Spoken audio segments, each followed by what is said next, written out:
This portion of This Week in Agribusiness is brought to you by the Soybean Checkoff. Tips, videos, how-tos, and more. If it has to do with ag tech, you'll find it in the Tech Tool Shed, your unbiased one-stop resource.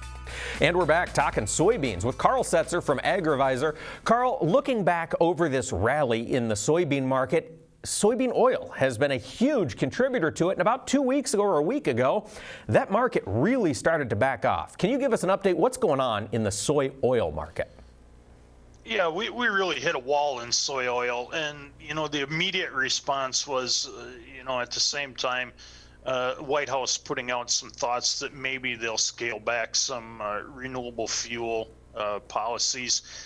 I think that was a little bit of matching news to the market. I really don't think that was, as much of a factor as what we want to think it is.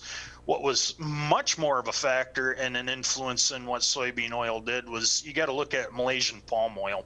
Palm oil has been driving soy oil for the past 6 to 9 months. All of a sudden we saw, surprise, Malaysia had more palm oil on hand than they thought. They saw some rationing. You see palm oil lost 20% of its value in 5 days. That's going to put pressure on soy oil, and that's going to put pressure on soybeans. It's just a house of cards that we have there when it comes to that. Was the renewable fuel policy part of it?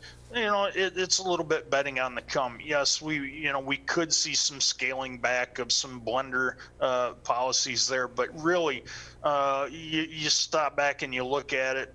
China is starting to fill up on their soy oil reserves, and it gets almost redundant. Everything, all roads lead to China when it comes to commodities, and when they have enough bought up and they back out of a market, this is what you have. You get these major corrections. Soy oil was not immune to that at all, and it just fell once the palm oil started its descent. That makes sense. Carl, as you look at the soybean market, of course, China, again, really moves the needle in that space. Tell us a little bit about what you anticipate for new crop pricing as we balance the drought and the exceptional demand coming from, well, both overseas and domestically.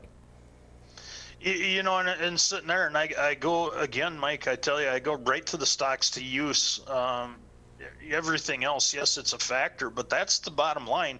And, in June, the USDA quoted a 3.5% stocks to use on soybeans.